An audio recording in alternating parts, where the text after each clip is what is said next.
எதுக்காண்டி 90,000 ரூபாய் கொடுத்து இந்த ஃபிளைட் டிக்கெட் புக் பண்ணோம்னா எல்லாம் அந்த அண்ணன் சொன்ன அந்த ஒரே வார்த்தைக்காக தான். உங்க விஜய்க்கு, உங்க அண்ணனுக்கு, உங்க தம்பிக்கு. ஹாய் ஹலோ வணக்கம் ஃப்ரெண்ட்ஸ். ஃபைனலா நம்ம ஜெர்மனில இருந்து தமிழ்நாட்டுக்கு போறதுக்காண்டி இன்னைக்கு ஃபிளைட் டிக்கெட் புக் பண்ணிட்டு வந்துட்டோம். எதுக்கு ஃபிளைட் டிக்கெட் புக் பண்ணோம்னா எல்லாத்துக்கும் தெரியும், ஏப்ரல் 23 காண்டி தான். ஃபிளைட்டோட டிக்கெட்டே கிடைக்கல. கடைசியில் டிக்கெட் எவ்வளோ புக் பண்ணேன்னா 90,000 ரூபாய் கொடுத்து ஃபிளைட் டிக்கெட் புக் பண்ணோம். எதுக்காண்டி 90,000 ரூபாய் கொடுத்து இந்த ஃபிளைட் டிக்கெட் புக் பண்ணோம்னா எல்லாம் அந்த அண்ணன் சொன்ன அந்த ஒரே வார்த்தைக்காக தான். உங்க விஜய்க்கு, உங்க அண்ணனுக்கு, உங்க தம்பிக்கு, உங்க பிள்ளைக்கு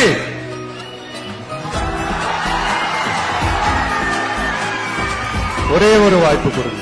இது ஏப்ரல் 23, அதுவுமா எல்லாரும் காலங்காத்தால எந்திரிச்சிட்டு பவுடர்லாம் பூசிட்டு எண்ணெயெல்லாம் தேய்ச்சிட்டு தலையெல்லாம் வாரிட்டு விசில் சின்னத்துக்கு ஓட்டு போடுங்க.